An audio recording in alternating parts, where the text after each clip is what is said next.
नमस्कार मित्रों, सुप्रभात। सर्वप्रथम आप सभी लोगों को दीपावली की हार्दिक शुभकामनाएं। दीपावली के दीपक आपके घर में जगमगाएं और उनकी रोशनी आपके जीवन में नया मार्ग प्रशस्त करे, खुशियों का मार्ग प्रशस्त करे। आपके जीवन में स्वास्थ्य की बहुतायत हो, आपका शारीरिक सौंदर्य और मेटाबॉलिक सौंदर्य परवान चढ़े और उस ऊंचाई पर जाए जहां से हमेशा खुशियों की वर्षा हो। मेटाबॉलिक सौंदर्य का मैं डॉक्टर हूं, तो मेरी सारी शुभकामनाएं आपको मेटाबॉलिक सौंदर्य के आसपास ही रहेगी कि आपका मधुमेह नियंत्रित रहे, आपका ब्लड प्रेशर नियंत्रित रहे, आपकी कोलेस्ट्रॉल नियंत्रित रहे, हृदय की धमनियां एक सीमित दायरे में बंद कर रहे और हमेशा आपको जोश से भर कर रखे, जिससे आप दौड़ पाएं, भाग पाएं, अपने जीवन में सारे वो काम कर पाएं जिसकी अकंठ इच्छा आपके मन में है। तो यह दिवाली मेरी आपको हार्दिक शुभकामनाएं हैं कि ऐसी ही खुशियां लेकर आए। अब बात आती है कि ऐसे मधुमेह के मरीज, मोटापे से ग्रसित मरीज जो हमारे इलाज में हैं, जिनकी मेटाबॉलिक ब्यूटी को हम कहीं ना कहीं फिर से तराश रहे हैं और एक नई दिशा दे रहे हैं और एक नए सौंदर्य का निर्माण कर रहे हैं, उनके मन में कहीं ना कहीं आशंका आएगी कि भाई आज दिवाली है, मिठाइयों की बरसात होगी, कहीं रसगुल्ले होंगे तो कहीं गुलाब जामुन होगा, तो कहीं चकलियां होंगी तो कहीं अनरसे होंगे, कहीं लड्डू बनाए जा रहे होंगे और कहीं अन्य प्रकार की नमकीन का रसास्वादन हो रहा होगा। तो हम अपने आप को कहाँ रखें? कहीं न कहीं इस संसार में जहाँ पे मिठाइयों की बहुतायत होगी, आज बहुत सारे गिफ्ट्स आएंगे, बहुत सारे आपको भेंट में भी स्वरूप मिलेगा, लोग आमंत्रित भी करेंगे, तो हम क्या करें? हमारा क्या होगा? हमें तो अगर हस्बैंड को है तो वाइफ बोलेगी, अरे जरा संभल के, आपको डायबिटीज है। अगर वाइफ को है तो हस्बैंड यही कहेगा कि भैया देख के करना, तुम्हें मधुमेह है। वैसे ही बात आती है कि आपके घर परिवार में बहुत से लोगों को मधुमेह होगा, बहुत से लोगों को मोटापे का इलाज चल रहा होगा, वो मन से कहीं ना कहीं आशंकित और दुखी हो जाएंगे।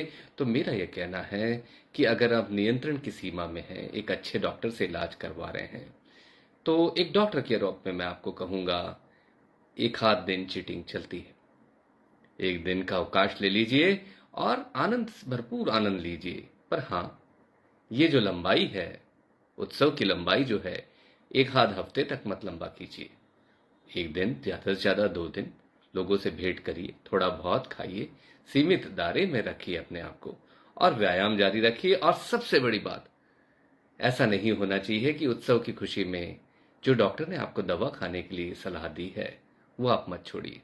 तो अब अगर आपकी शुगर नियंत्रित है तो कोई परेशानी ही नहीं है। 2 दिन बिल्कुल आनंद से निकालिए, सारी चीजों का रसास्वादन करिए, अपनी दवाइयां नियमित लीजिए और कोशिश करिए अगर संभव हो सके तो आधा घंटा 45 मिनट पैदल चल के आ जाइएगा। व्यायाम होना जरूरी है।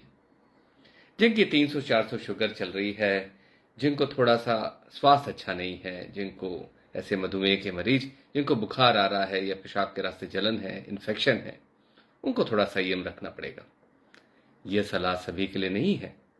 तो जो बीमार हैं, जिनकी शुगर 300-400 चल रही है, वो इस मधुमेह, देखिए दीपावली का तो सप्ताह होता है, तो उसमें भी आपको किसी भी प्रकार से निराश होने की आवश्यकता नहीं है। अपने डॉक्टर से कल मिलिए, शुगर नियंत्रित कराइए, फिर रसास्वादन करिए, आनंद लीजिए। जो ये मजा है इस त्योहार के दौरान खाने पीने का, वो आपको साल भर नहीं मिलता। तो ये जो महत्वपूर्ण पल है, ये ऐसे ही व्यर्थ नहीं जाना चाहिए। तो नियमित आप बिल्कुल अपना सुबह उठिए, वॉक करिए, कुछ लोग ध्यान वगैरह लगाते हैं, वो भी करिए। आप खाने पीने का एक सीमित दायरा बनाइए और दवाइयाँ जैसे आपके डॉक्टर ने बताई हैं, वो सीमित दायरा बिल्कुल बना के रखें और दवाइयाँ बराबर लीजिए, फिर आपको कोई परेशानी नहीं होगी। बहुत से लोग बोलेंगे कि साहब शुगर फ्री दवाइयाँ, शुगर फ्री मिठाइयों का क्या मतलब है? क्योंकि क्या है कि शुगर फ्री मिठाई के नाम से भी बहुत लोग प्रचारित करते हैं। देखिए, ये एक धुंधलका है। क्या होता है कि शक्कर केवल शुगर से नहीं बढ़ती, जो मिठास होती है उसी से शक्कर नहीं बढ़ती। आपके बाकी देखिए जो पकवान है मैदे के बनते हैं, तो मैदे में भी शुगर बढ़ाने की क्षमता है, ज्यादा है। आटे से ज्यादा मैदे से शुगर बढ़ती है। तो बाकी जो चीजें हैं, मैदा है, बेसन है, सब चीजों से शुगर बढ़ती है। तो केवल आप ये सोचें कि केवल इस मिठाई में शक्कर नहीं है तो मेरी शुगर नहीं बढ़ेगी, ये एक विचारिक धुंधलका है। कहीं ना कहीं आप भ्रमित हो जाते हैं। इसीलिए मैं हमेशा कहता हूं कि शुगर फ्री की क्या आवश्यकता है। हमें तो मीठी मिठाइयां ही खाइए, शक्कर डली हुई मिठाइयां ही खाइए, गुड़ डली हुई मिठाइयां ही खाइए, पर उसका दायरा सीमित रखें। क्या होता है कि अगर मान लीजिए मैंने शुगर फ्री डाल के आपको एक मिठाई दी, एक तो वो मिठाई का स्वाद वैसा नहीं रहेगा, जिसकी प्राकृतिक जो उसका रसास्वादन है वो पूरी तरह से नहीं हो पाएगा। आपको लगेगा कहीं ना कहीं कुछ खटास सी आ रही है, कुछ कड़वापन है और मजा नहीं आएगा। दूसरी बात क्या होती है कि कई बार ये शुगर फ्री की जगह कॉर्न सिरप डाल देते हैं। कॉर्न सिरप में बहुत कंसंट्रेटेड शुगर होता है। कहने को वो शुगर नहीं है, पर वो शुगर से भी ज्यादा मीठा है। तो उससे भी नुकसान उतना ही होगा जितना शुगर वाली चीजों से होगा। तो इसीलिए शुगर फ्री अगर डाल के कोई मिठाई मिल रही तो आप पता करिए भैया किस चीज से मिठास आई है। क्या आर्टिफिशियल स्वीटनर डाला है आपने, कि इसमें कौन सिरप डाला है। तो ये आर्टिफिशियल स्वीटनर का भी ऐसा है कि एक सीमित दायरा तो अच्छा है, पर बहुत सारी मात्रा में लेने पे क्या होता है, ये बहुत ज्यादा स्पष्ट किसी भी शोध में नहीं आया है। तो इसीलिए मैं उत्सव के दौरान मैं आपकी मिठास कम नहीं करना चाहता। उत्सव के दौरान मैं चाहता हूं आप वो ही खाइए जो आपके रिश्तेदार खा रहे हैं, वही खाएं जो आपके बच्चे खा रहे हैं, आपके मित्र खा रहे हैं और आपके परिवार के सारे लोग खा रहे हैं। तो उसमें किसी भी प्रकार से कोई भी द्वेष या कोई अंतर नहीं आना चाहिए। इस दिन भी अगर अंतर आ गया तो मन में खटास रह जाएगी। तो इसलिए आप जो घर पे खाना बन रहा है, जो घर पे खास तौर पे जो सबसे अच्छी मिठाई तो वही है। देखिए क्या होता है कि हम लोग बचपन में, हम लोग जब छोटे थे तो इस तरह का चलन नहीं था। मिठाई उठाई के डब्बे तो हमने कभी देखे ही नहीं थे।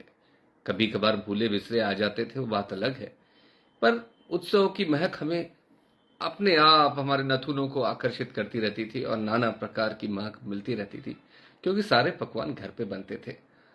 और उनका स्वाद आज भी हमको लगता है कि वो स्वाद हमें नहीं मिल पा रहा है। और आज अगर आप मुझे बोलें तो किसी भी चीज की कमी नहीं है। आप बोलें तो मेरे घर में भी 10 डिब्बे होंगे, पर उन डब्बों को मैं खोलना नहीं चाहता। उनको खोलने में मुझे वो आनंद नहीं मिलता जो पुराने जमाने में हमारी माता जी के बनाए हुए मीठी चीजों का मिलता था। या घर परिवार के लोग जो बनाते थे, एक दूसरे के घर में लोगों को बुलाते थे और हम लोग फलहार के लिए जाते थे, तो उसका आनंद तो कुछ अलग ही था। तो निवेदन है कि कायदे से घर से बनाई हुई चीजें, मैदे रहित बनाई हुई चीजें, कुछ आटे की बनी हुई चीजों को प्राथमिकता दीजिए। तो उससे खाने से शुगर कुछ कम बढ़ेगा, बढ़ेगा जरूर क्योंकि मीठा है। नमकीन चीजों का भी आप वैसा ही मजा लीजिए, सीमित दायरा रखिए। और आज के दिन बिल्कुल मत सोचिए। हाँ, सोचना किनको है, जिनकी शुगर बहुत खराब चल रही है। सोचना किनको है, जिनको अतिरिक्त बुखार आ रहा है, पेशाब के रास्ते जलन है या कुछ और परेशानियां हो रही है। उन्हें तो आज के दिन भी थोड़ा संयम ज्यादा बरतना पड़ेगा। बाकी सब मरीज, 100 में से तो 99 मरीज तो कंट्रोल में ही रहते हैं। तो उन कंट्रोल मरीज को आज कोई प्रताड़ित ना करे। ये एक दिन के लिए है तो एक दिन का उत्सव पूरा होना चाहिए। उन्हें आनंदित रहने दीजिए और नियमित व्यायाम करने दीजिए, दौड़ने भागने दीजिए और सही दिशा में उनको भोजन करने दीजिए। टोका टाकी करेंगे तो ये फांस साल भर के लिए रह जाएगी। तो ये एक व्यवहारिक उत्तर है कि दिवाली में हम अब किस प्रकार अपना मधुमेह नियंत्रित करें। बाकी कल सुबह से फिर वॉक पे जाइए। याद रखिएगा कल सुबह का व्यायाम छूटना नहीं चाहिए। कुछ लोग सर्दियों में गुदड़ी के लाल बन जाते हैं। अभी हालांकि सर्दियां इतनी ज्यादा नहीं है, पर कुछ शुरुआती दौर की सर्दी तो आ गई है। तो सुबह सुबह चाय की चुस्कियां लेते ही आप तुरंत निकलिए, रजई के बाहर निकलिए, अपने चादर के बाहर निकलिए और कुछ ठंडा से बचने के लिए स्वेटर जरूर। अगर कुछ लोगों को खांसी है, सर्दी है, दमे की शिकायत है, ये सीओपीडी नाम की बीमारी है, वो तो अपना धड़ वाला हिस्सा बिल्कुल स्वेटर से चिपका के रखें, क्योंकि ये करने से आपको सर्दी नहीं लगेगी और आपकी बीमारी आगे नहीं बढ़ेगी। और ऊपर से मधुमेह, जो कि ऐसे लोगों में तड़के का काम करता है, वो भी नियंत्रित रहेगा। तो हर सारी चीजों को बहुत अच्छे से नए दृष्टिकोण से करिए और आज का आनंद लेकर कल से निर्णय लीजिए कि कल फिर से झंडा बुलंद करेंगे और अपने मेटाबॉलिक सौंदर्य को नई ऊंचाइयां देंगे।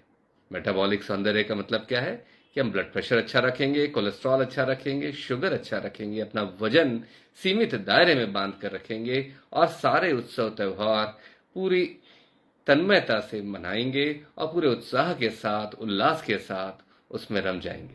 आशा है आपको मेरी बात समझ में आई होगी।